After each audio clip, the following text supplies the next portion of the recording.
Hello नमस्कार, तुमचं सगळ्यांचं पुन्हा एकदा माझ्या एका नवीन ब्लॉगमध्ये स्वागत करते. तर आम्ही गेलतो बाहेर, तर बाहेरून फिरून आलो. बाहेर गेले की कधी तर नारळ पाणी पित असतो. तर नारळ पाणी पिऊन झालं होतं. मग आता कसं उन्हाळा सुरू झाला आहे, त्यामुळे एवढे पण चांगले कोवळ्याचे नारळ नसतात आणि गरम पण पाणी असतं. आणि ह्या नारळांमध्ये तर सगळं खोबरं तयार झालं होतं. आणि कोवळं खोबरं असेल तर मग तिथं उभा राहून ठीक आहे खायला येतं, पण ह्याच्यात जास्तच असं म्हणजे नारळ तयार झाल्यासारखंच झालं होतं. आणि ते तिथं उभा राहून किती खाणार, आणि खाऊन संपलं पण नसतं. त्यामुळे आम्ही त्यांना काय म्हणलं की ते कट करून द्या, फक्त आम्ही घरी गेल्यानंतर खोबरं काढतो बाहेर. आणि तर बघू शकता मी एक डब्बा घेतला होता आणि त्या डब्यामध्ये कोवळं असं खोबरं काढत होते. कोवळं पण म्हणू शकत नाही, एकदम थोडंसं म्हणजे खूप जास्त निबार पण नव्हतं झालं आणि खूप पण कोवळं पण नव्हतं, असं बऱ्यापैकी मिडियममध्ये होतं. तर ते माझं खात खात आपलं काढायचं काम सुरू होतं. गोड गोड नारळ होते आणि पाणी पण गोड होतं. तर मी 2-3 नारळाचं काढलं आणि नंतर मला आला कंटाळा. मग मी त्यांच्याकडे दिलं. संचेच्या पप्पांना म्हणलं, आता तुम्ही बसून बसून एवढं सगळं काढा. मग आता स्वयंपाक पण बनवायचा होता. थोडासा वेळच झाला होता. बाहेर गेले की कसं टाईम पटकन जातो. आणि मग आता स्वयंपाक बनवायला लागले होते. तर एका साईडला भात लावला होता आणि मला बनवायची होती कढी. भात करायचं होतं. दूध पण आणलं होतं येताना, तर दूध पण एका साईडला गरम करायला ठेवलं. दूध गरम झाले आता. आणि आता इथं बनवते मी कढी. तर कढीसाठी दही घेतलं. दह्यामध्ये थोडीशी साखर टाकली, कारण दही 2 दिवसापूर्वीचं होतं. झालं काही कढीसाठीच दही घेतलं होतं आणि मध्येच काहीतरी वेगळंच बनवलं, त्यामुळं दही म्हणजे परवाचं दही होतं थोडक्यात सांगायचं झालं तर. 1 दिवस गॅप पडला होता आणि ते दही घेतानाच जरा आंबट असतं आणि मग जरा जास्त दिवस ठेवलं की मग अजूनच आंबट होतं. त्यामुळे मी त्याच्यामध्ये थोडीशी साखर घातली, थोडीशी हळद घालायचं आणि बेसन घालायचं. सगळं मिक्सरमधून फिरवून घ्यायचं. आता हे मिक्सरमधून मी फिरवून घेते. तर इथं बघू शकता मिक्सरमधून फिरवून घेतले. जास्त पण नाही फिरवायचं, जास्त फिरवलं की मग लोणी निघतं. आणि मी नंतर पाणी वाढवत असते. तर मग आता थोडंसं पाणी घालून ते दही छान असं मिक्सरमधून फिरवून घेतलं. रवी असेल तर रवीने केलं तरी पण चालते, पण मी मिक्सरमध्येच करून घेत असते, पटकन होतं आहे आपलं. नंतर आता पटकन म्हणलं आता कढई गरम करून घ्यावी आणि कढीला फोडणी द्यायची. तर चॉपिंग बोर्ड घेतला मी आणि कढी बनवण्यासाठी मी मिरची, कढीपत्ता, अद्रक, लसूण एवढंच वापरत असते. आता कढी पण बऱ्याच जणांचे वेगवेगळ्या पद्धतीनं करतात कढी, पण मी पहिल्यापासून अशीच करत असते आणि मला कढी खाण्यापेक्षा प्यायला जास्त आवडते. त्यामुळे मी कढी कधी पण करताना जास्त करून पितच असते. तर इथं मी अद्रक आणि लसूण घेतला आहे. ते बारीक बारीक असं करून घ्यायचं आणि नंतर एका साईडला कढई आपली गरम होतेच. नंतर मग मिरची पण आहे.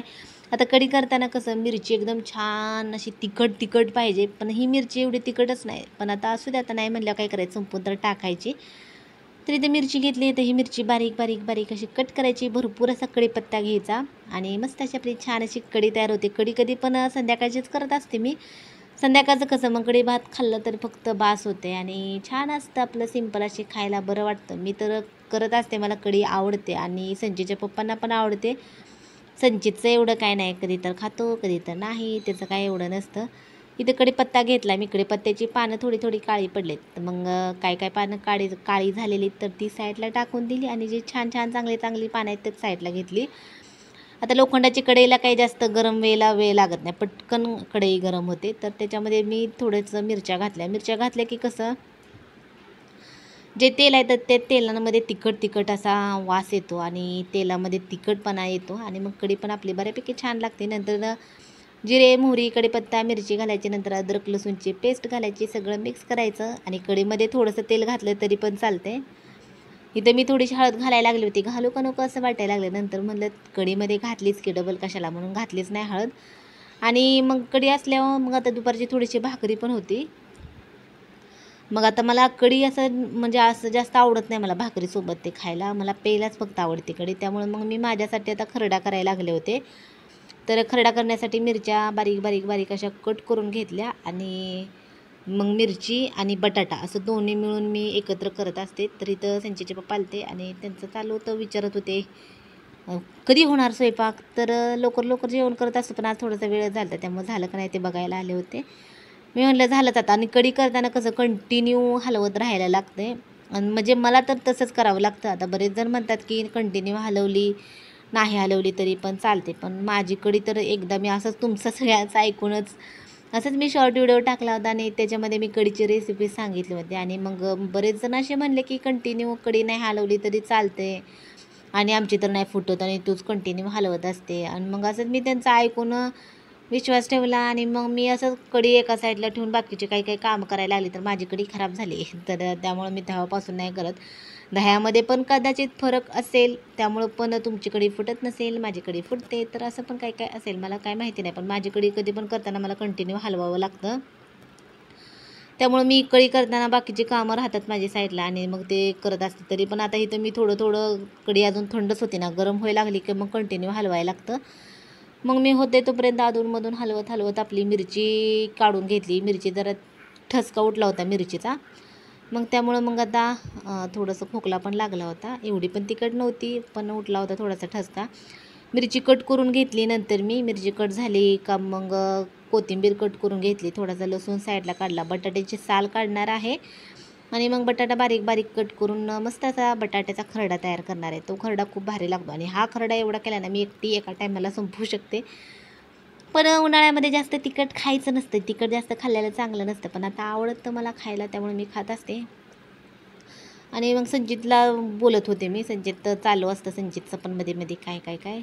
आणि तो गॅस तर माझा व्हिडिओमध्ये बंद दिसतोय, का बरं काय माहिती. तुम्हाला पण बंदच आहे असं वाटत असेल, पण गॅस चालू आहे बरं का, पण असं कमी बंद का दिसतोय तर मला पण काही कळे नाही. का मी बंद केला आणि उकळी आली चांगली आपली ह्याला कढीला. आणि कढीला उकळी आल्यानंतर पण मी थोडंसं हलवत असते खडी. नंतर एकदा मग मी कोथिंबीर कट केली. आता वरून थोडीशी कोथिंबीर घालायची. एकदम साधी सिंपल पटकन होणारी आपली कढी तयार झाली आणि मला आवडते आता गरमागरम प्यायची. आता खरं तर मी हा खरड्याचा घाट घातला आहे, त्यामुळं मग आता कढी खायला थोडासा वेळ लागणार आहे. नसतं घातला तर मग पटकन नेलं असतं मी. आता त्याला पण तसं म्हणलं तर एवढा काही जास्त वेळ लागत नाही बरं का, पण आपलं आता म्हणलं आता करून घ्यावा थोडासा. दुपारची भाकरी होती बाजरीची आणि बाजरीच्या शिळ्या भाकरीसोबत खरडा छान लागतो. मग त्यामुळे त्याच्यासाठी आता मी करायला लागले होते. तरी ते मिरची ती झाली सगळं माझी तयारी. आता इथे कढई घेतली. कढई गरम करून घेते आणि बटाट्याची साल काढायची आणि एकदम बारीक बारीक बारीक असा बटाटा कट करून घ्यायचा. आणि तुम्हाला खरड्याची रेसिपी बघायची असेल ना तर मी शॉर्ट व्हिडिओमध्ये अपलोड केली, तर तुम्ही बघू शकता. ह्याच्यामध्ये काही मी दाखवलं नाही. एका वेळेस कसं शॉर्ट व्हिडिओ काढलं ना तर मग मोठ्या व्हिडिओमध्ये दाखवायला येत नाही, आणि मोठा व्हिडिओ काढला तर मग ते शॉर्ट व्हिडिओमध्ये घेता येतं पण क्लिअर दिसत नाही. तर असा दोन्हीचा प्रॉब्लेम आहे. त्याच्यासाठी 2 मोबाईल लागतात. पण आता माझ्याकडे एकच आहे, 2 कुठून आणायचे. आणि असले तरी कॅमेऱ्याची क्वालिटी पण लागते बऱ्यापैकी चांगली. आता माझ्या मोबाईलची एवढी पण चांगली नाही, एवढी पण असं लो आहे असं पण म्हणू शकत नाही, आहे बऱ्यापैकी. तर इथे बघू शकता बटाट्याची साल काढली मी. बटाटा साल काढून बारीक बारीक बारीक जेवढा बारीक कट करता येईल ना तेवढा बारीक कट करायचा. तेलामध्ये बटाटा तळून घ्यायचा. मिरची आणि लसूण पण तेलामध्ये तळून घ्यायचा आणि नंतर मीठ घालायचं. आणि वेळ असेल ना तर मी सांगते, वेळ असेल तर किंवा वरवंट्यानेच बारीक करायचं. पण मला आता गडबड झाली, ती कढी थंड होत आली त्यामुळे मी मिक्सरमधून फिरवून घेतलं. पण वेळ असेल ना तर वरवंट्याने बारीक करायचं. एक नंबर खरडा लागतो. त्यामुळं तुम्ही जर अशा पद्धतीने खरडा कधी केला नसेल ना तर एकदा करून खावायचं, एकदम भारी लागतो. मग लगेच गरमागरम मी जेवण करायला बसलो होते. इथं बाजरीची भाकरी, खरडा आणि भात आणि इथं घ्यायची होती मला कढी. पेल्यानंतर घेणार होते मी. चला तर तुम्ही सगळेजण या जेवण करायला. तर आम्ही तिघं पण जेवण करायला बसलो होतो. नंतर बाहेर गेलतो. आता आंबेडकर जयंतीचं इथं चालू होतं सगळंच. मग थोडीशी मिरवणूक होती. संचित म्हणला चला पप्पा बघून या थोडं. मग आम्ही आलो थोडंसं बघितलं आणि आता रिटर्न घरी चाललोय. संचितला आमच्या आता इथं आंबेडकर जयंती होती आणि त्या जयंतीची काय स्पर्धेमध्ये सांग ना, तू सांग रे. तर लिंबू चमच्याची स्पर्धा होती आणि लिंबू चमच्या त्या स्पर्धेमध्ये संचितचा कितवा नंबर आला? 2 नंबर. हां, तर काय तुला गिफ्ट मिळालं दाखव. बक्षीस काय मिळालं? हां, रायटिंग पॅड आणि स्टोरी बुक मिळालं. लास्ट काय मग सांगायला. हां, आणि तर बसलाय रिशांगने भागच घेतला नाही. का तू का नाही घेतला बघ रिशांग? आता झालं का तुमच्या कसं इकडे तू बस. संचित जवळ येऊन बस. बस. तू कुठं गेलता काय बाहेर?